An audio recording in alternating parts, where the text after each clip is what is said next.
এবার তৃণমূলের পদ ছাড়লেন চন্দ্রিমা ভট্টাচার্য। তৃণমূলের রাজ্য সভানেত্রীর পদ ছাড়লেন তিনি এবং মমতা বন্দ্যোপাধ্যায়ের কাছে পদত্যাগপত্র পাঠিয়ে দিয়েছেন চন্দ্রিমা ভট্টাচার্য।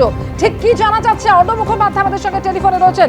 অর্ণব, দেখো, যেটা জানা যাচ্ছে চন্দ্রিমা ভট্টাচার্য তিনি মমতা বন্দ্যোপাধ্যায়কে একটি চিঠি পাঠিয়েছেন এবং সেই চিঠি পাঠিয়ে তিনি জানিয়েছেন যে তিনি সমস্ত পদ থেকে, তার যে স্টেট প্রেসিডেন্টের পদ ছিল অল ইন্ডিয়া তৃণমূল কংগ্রেসের, সেই পদ থেকে তিনি পদত্যাগ করছেন এবং তিনি যেগুলো পদ তার কাছে রয়েছে সমস্ত পদ থেকেই তিনি রেজিগনেশন দিচ্ছেন। অর্থাৎ এই মুহূর্তে বড় যে খবর পাওয়া যাচ্ছে, তৃণমূলের রাজ্য সভানেত্রীর পদ ছাড়লেন চন্দ্রিমা ভট্টাচার্য এবং সমস্ত পদ থেকেই তিনি রিজাইন করেছেন।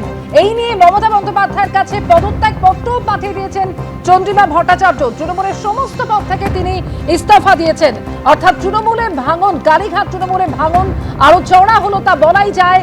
এবং ইতিমধ্যে আমরা দেখেছি যেভাবে প্রথমে পরিষদীয় দল এবং তারপর সংসদীয় দলে ভাঙন হয়েছে, একে একে বিধায়কদের বিদ্রোহী ব্লক তৈরি হয়েছে, সাংসদদের মধ্যে অনেকেই তারা এনসিপিআইতে জয়েন করেছেন। আর এবারে একেবারে বলা যায় যে নিঃসন্দেহে কালীঘাট তৃণমূলে বড় ভাঙন, তার কারণ চন্দ্রিমা ভট্টাচার্য তিনি সমস্ত পদ থেকে রিজাইন করেছেন। আরো একবার কথা বলবো, অর্ণব মুখোপাধ্যায় আমাদের সঙ্গে টেলিফোনে রয়েছেন।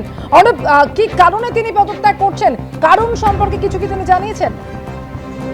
দেখো, তিনি যেটা লিখছেন, শ্রদ্ধেয় দিদি, আমি এখানে জানাচ্ছি যে আমি সমস্ত পদ থেকে স্টেট প্রেসিডেন্ট অল ইন্ডিয়া তৃণমূলে যে পদ তাকে দেওয়া হয়েছিল 3/6/2026 তারিখে কালীঘাটের বৈঠকে, সেই বৈঠকে যে পদ তাকে দেওয়া হয়েছিল স্টেট প্রেসিডেন্ট বা রাজ্য সভানেত্রী, সেই পদ থেকে তিনি পদত্যাগ করছেন।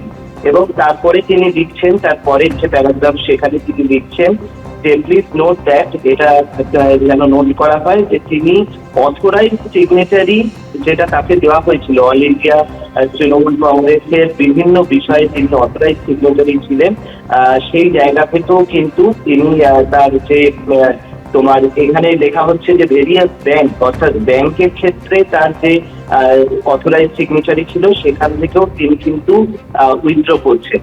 এবং তারপরের লাইনে যেটা তার পরের প্যারাগ্রাফে যেটা বলা হচ্ছে যে ইলেকশন কমিশনের ক্ষেত্রে তাকে যে অফিসিয়ালি সিগনেচার করার যে দায়িত্ব দেওয়া হয়েছিল সেইটা হয়তো তিনি না উইথড্র করছেন। অর্থাৎ তিনটে, একটা বিষয় হচ্ছে যে রাজ্য সভানেত্রীর পদ থেকে তিনি যেরকম ভাবে উইথড্র করছেন, সেরকম ব্যাংকের ক্ষেত্রে তার সই সেটা হচ্ছে অফিসিয়ালি স্বীকৃত ছিল, সেটা থেকে তিনি উইথড্র করছেন।